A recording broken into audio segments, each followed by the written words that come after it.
everybody, welcome once again to my channel Krishna Singh देव। तो students हम यहाँ मिल रहे हैं आज क्लास 10 के उन बच्चों के लिए जिनका एक इलेक्टिव सब्जेक्ट है इकोनॉमिक्स। यस, आप में से कुछ बच्चों की रिक्वेस्ट आ रही थी मैम इकोनॉमिक्स के लिए आप स्ट्रैटेजी वीडियो बना दीजिए।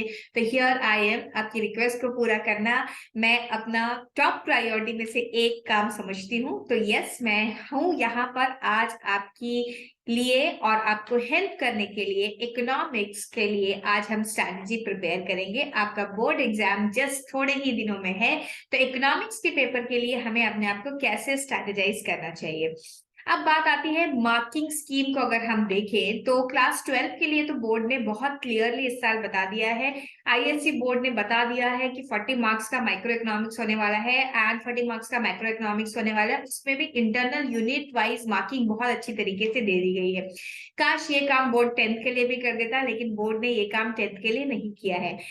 बट हमारे पास स्पेसिमेन क्वेश्चन पेपर है। पेपर पैटर्न में बहुत बड़ा चेंज आया है इस साल। पेपर को हम लोगों को 3 पार्ट में डिवाइड करके दिया गया है। एक हमें मल्टीपल चॉइस क्वेश्चन दिए हैं, देन 2 मार्क का क्वेश्चन दिए गए एंड 5 मार्क का क्वेश्चन दिए गए हैं।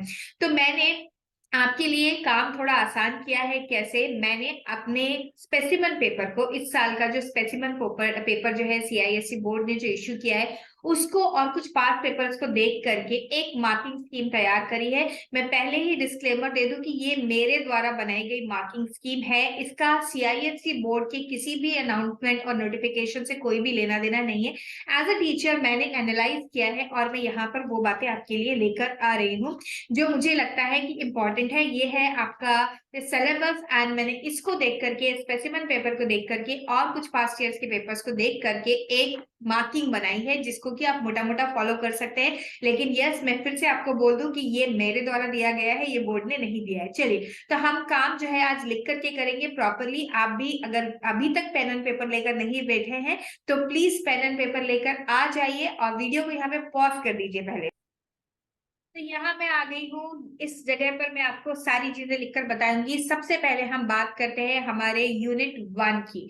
तो यूनिट 1 जो है आपका काफी बड़ा है। यूनिट वन के अंदर आपका प्रोडक्शन मैकेनिज्म आता है, जिसे आप प्रोडक्टिव मैकेनिज्म भी बोलते हैं, जिसके अंदर आपके पास कुल मिला के 4 टॉपिक्स आते हैं जो कि है land, labour, capital and entrepreneur. ये काफी बड़ी यूनिट है अपने आप में। यहाँ पर अगर हम देखें इस साल के स्पेसिमेन क्वेश्चन पेपर की एनालिसिस मैं अपने पास रख रही हूँ। यहाँ पर मैंने ये मार्किंग करी हुई है, अगर आप देख पा रहे हैं तो ये सब कुछ लिख करके मेहनत करके आपके साथ काम कर रही हूँ। मैं कोई भी बात हवा में नहीं कर रही हूँ। चलिए, तो देखिए सबसे पहले अगर मैं इस पर्टिकुलर यूनिट को देखूं तो इस पर्टिकुलर यूनिट से मोटा मोटा कुल मिलाकर के 17 मार्क तक का पेपर बनेगा। This is including the choice. अगर आप देखेंगे एट द एंड तो टोटल मार्किंग की जब मैं बात करूंगी तो वो 100 को क्रॉस कर जाएगी। 103 या 105 के आसपास होगी, क्योंकि ऑब्वियसली आपका पेपर तो 80 मार्क्स का है लेकिन उसमें इंटरनल चॉइसेस भी दी गई है।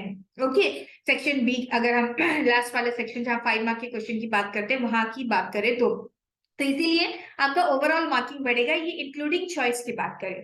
लेकिन इस चैप्टर की इंपॉर्टेंट बात ये है कि इसमें से 2 मार्क का क्वेश्चन और मल्टीपल चॉइस क्वेश्चन काफी पूछे गए हैं इस साल के स्पेसिमेन पेपर में, लेकिन only 1 question in your 5 mark question पूछा गया है। तो आपको ये बात देख के समझ जाना चाहिए कि यहाँ से छोटे छोटे क्वेश्चन जो है 2 मार्क का क्वेश्चन, उसके ऊपर आप ज्यादा ध्यान दीजिए और उसमें से काफी सारा आने वाला है। तो this is one of the most important unit जो आपको बहुत अच्छे से करनी है। अब इसके बाद हम चलते हैं यूनिट नंबर 2 की तरफ। यूनिट नंबर 2 जो है आपकी बड़ी यूनिट है एंड बहुत इंपॉर्टेंट यूनिट है एंड प्रॉब्लमेटिक यूनिट भी है। यहीं पर बहुत सारे बच्चों को प्रॉब्लम होती है। आपकी यूनिट 2 है theory of demand and supply. Theory of demand and supply वाली यूनिट जो है काफी बड़ी है, जिसमें elasticity of demand supply, elasticity of supply, ये सारी चीजें कवर होती है एंड काफी बड़ा अच्छा खासा यूनिट है और काफी सारे क्वेश्चन इसमें से बनते हैं। इसमें से बहुत सारे 5 मार्क का क्वेश्चन भी पूछे जाते हैं। तो अगर मैं बात करूं यहाँ से total marking including the choice 34 marks की टोटल मार्किंग आ रही है इंक्लूडिंग द चॉइस और काफी सारे क्वेश्चन। अगर इस साल के एसक्यूपी की बात करें तो 1 2 3 4 5 क्वेश्चन यहाँ से दिए गए हैं 5 मार्क का क्वेश्चन के अंदर। तो आप अपने आप में सोच लीजिए कि कितना इंपॉर्टेंट यूनिट है ये। ओके, यहाँ से बहुत सारे 5 मार्क का क्वेश्चन आए हैं तो मैं इसको दे रही हूँ नंबर 1 रैंकिंग। ओके, इसको मैं दे रही हूँ 5 स्टार, क्योंकि यहाँ पर आपको बहुत बहुत सारे क्वेश्चन। ये तो सबसे पहले आपका जो पढ़ाई का ऑर्डर होगा, जिसके बारे में हम बाद में डिटेल में भी डिस्कस करेंगे, फर्स्ट चैप्टर्स में से ये चैप्टर होना चाहिए जिसे आप पढ़ेंगे। अब बात करते हैं यूनिट नंबर 3। यूनिट नंबर 3 जो है बहुत छोटी सी यूनिट है स्टूडेंट्स। यूनिट नंबर 3 में आपके पास आता है मार्केट वाला चैप्टर, जिसमें टाइप्स ऑफ मार्केट पूछे गए। बहुत ही छोटी यूनिट है और उसमें से कुल मिलाकर इस साल के specimen paper and previous years में भी ऑलमोस्ट यही ट्रेंड रहा है, 7 या 8 नंबर का पेपर पूछा जाता है। यहाँ से एक बड़ा क्वेश्चन है 5 मार्क का क्वेश्चन और एक 2 मार्क का क्वेश्चन है। इनफैक्ट मल्टीपल चॉइस क्वेश्चन में इसमें से कोई क्वेश्चन दिखाई नहीं दिया है। तो ये यूनिट जो है इजी भी है कंपैरेटिवली, थोड़ा कम टाइम इन्वेस्ट करिए इसके ऊपर, क्योंकि इसमें से बहुत ज्यादा आने नहीं वाला है, क्योंकि है ही छोटा सा। अगर मैं फर्स्ट यूनिट या सेकंड यूनिट की बात करूं तो नंबर ऑफ चैप्टर्स काफी ज्यादा होते हैं। इसके बाद आ रही है बाहुबली। यस, ये है यूनिट नंबर 4। यूनिट नंबर 4 है भी बड़ी लंबी। यहाँ पे आपके पास बहुत बहुत सारे चैप्टर है। यूनिट नंबर 4 के अंदर आपके पास आता है money, commercial bank and central bank, then monetary policy of the central bank, then public finance, public expenditure, public debt. Yes, so many chapters are there and इसकी total marking है लगभग 31 marks की, including the choice। 31 से 34 के बीच में range कर रही है प्रीवियस पेपर्स का ट्रेंड भी मैं अगर देखती हूँ तो इसको भी मैं 5 स्टार दे रही हूँ। ये बहुत ही इंपॉर्टेंट यूनिट है, बहुत बड़ा भी है एंड इसमें से काफी सारे क्वेश्चन बनते हैं। और अगर मैं यहाँ पर इस साल के एसक्यूपी की बात करूँ तो यहाँ से टोटल 4 क्वेश्चन 5 मार्क क्वेश्चन में दिए गए हैं एंड 2 मार्क एंड 1 मार्क, मतलब कि multiple choice question and 2 mark का क्वेश्चन में भी काफी सारे क्वेश्चन यहाँ से देखने के लिए मिले। तो आपको इस यूनिट के ऊपर बहुत बहुत फोकस करना है, जैसे कि मैंने यूनिट 2 के बारे में भी कहा था कि काफी सारा फोकस आपको करना होगा। इसके बाद हम करते हैं यूनिट नंबर 5 की बात। यूनिट नंबर 5 जो है इन्फ्लेशन वाली यूनिट है। ये यूनिट भी बहुत छोटी यूनिट है। यहाँ पे इन्फ्लेशन की meaning, cost push inflation, demand pull inflation, वो सब दिया गया है एंड यहाँ पर भी जो मार्किंग है वो बहुत ज्यादा बड़ी नहीं है। यहाँ पर इनफैक्ट एक भी क्वेश्चन इस साल के एमसीक्यू में नहीं आया है फॉर 5 मार्क्स। 2 क्वेश्चन आए हैं आपके 2 मार्कर एंड एक क्वेश्चन आया है मल्टीपल चॉइस में एंड 5 to 7 मार्क के आसपास ही इसकी मार्किंग रही है प्रीवियस ईयर्स में भी। तो इस यूनिट के ऊपर भी आपने थोड़ा कम टाइम इन्वेस्ट किया तो काम चल जाएगा। अब आते हैं लास्ट यूनिट जो आपकी कंज्यूमर प्रोटेक्शन वाली यूनिट है। इसमें भी consumer awareness, sorry not consumer protection, जिसमें कि एक्सप्लॉयटेशन और वो सारे बाकी के टॉपिक्स कवर हुए हैं। तो इसकी वेटेज भी थोड़ी कमी है बेटा। कुल मिलाकर 8 नंबर के लिए इस साल के एसक्यूबी में इसको पूछा गया है एंड प्रीवियस ईयर्स में यही 8 से 10 की इसकी मार्किंग है। इसका एक 5 मार्क का क्वेश्चन इस साल के स्पेसिफिक क्वेश्चन पेपर में पूछा गया है एंड बाकी 2 और 1 मार्क के क्वेश्चन पूछे गए हैं।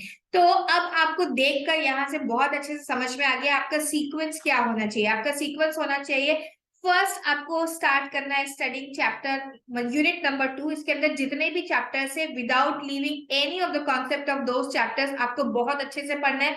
देन सेकेंड आपको यूनिट नंबर 2 को हाथ लगाना है। यूनिट नंबर 2 है भी बहुत बड़ी टाइम टेकिंग यूनिट है लेकिन इजी है। पब्लिक फाइनेंस वाले बात करूं मैं, अगर public debt, public finance and all, तो वो सारे टॉपिक्स आप फटाफट कवर कर पाएंगे। अभी तक आपने काफी बार पढ़ भी लिया होगा, प्रीलिम्स दे लिए होंगे, तो आपकी जो ग्रिप है उसके ऊपर आपको और टाइट करनी है। ये दोनों यूनिट करने के बाद आप जाएंगे यूनिट नंबर 1 की तरफ। This should be the third one. Okay, तो आपकी सीक्वेंस जो है वो कैसे बन गई, फर्स्ट यूनिट आपको सेकंड यूनिट करनी है जो आपकी डिमांड सप्लाई वाली यूनिट है, फिर आपको फोर्थ यूनिट करनी है जो कि बहुत बड़ी है, देन आपको जाना है फर्स्ट यूनिट की तरफ जो कि 17 मार्क्स की आ रही है। फिर उसके बाद आप किसी भी सीक्वेंस में unit number 3, unit number 5 and unit number 6 को कर सकते हैं, क्योंकि ऑलमोस्ट सबकी जो वेटेज है वो एक जैसी ही है।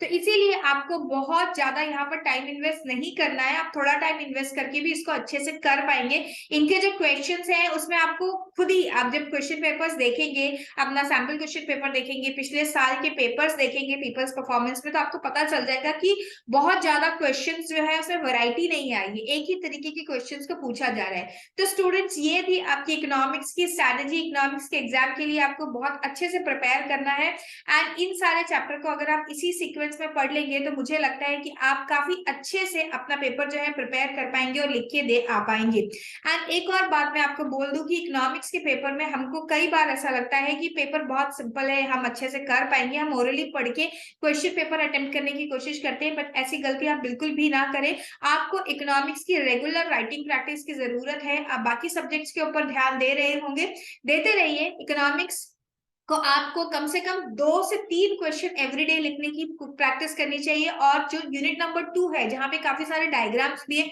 उन डायग्राम्स की भी आपको रेगुलर प्रैक्टिस की जरूरत है। डायग्राम बनाने में तो हार्डली 3 to 4 मिनट्स लगते हैं, डायग्राम में इतना टाइम इन्वेस्टमेंट है भी नहीं, तो आप वो डायग्राम भी रेगुलरली बना के देखते रहिए, क्योंकि अगर एग्जाम के जस्ट पहले आप चीजें रिकॉल करने की कोशिश करेंगे तो दिक्कत पैदा हो सकती है आपके लिए। So this is all for economic strategy students. We will be coming up with the commercial studies and commercial application also in the coming days. आपको स्ट्रैटेजी कैसी लगी, इसको लिखकर कमेंट बॉक्स में जरूर बताइएगा। और अगर आपका भी कोई सजेशन है या आप चाहते हैं कि मैं किसी पर्टिकुलर टॉपिक के ऊपर आपके लिए वीडियो बनाकर लेके आऊं, तो डेफिनेटली आप उसको लिखिए नीचे कमेंट बॉक्स में। एंड यस, चैनल को सब्सक्राइब करना एंड वीडियो को शेयर एंड लाइक करना मत भूलिए। मिलते हैं फिर से, तब तक के लिए बाय, कीप स्टडिंग।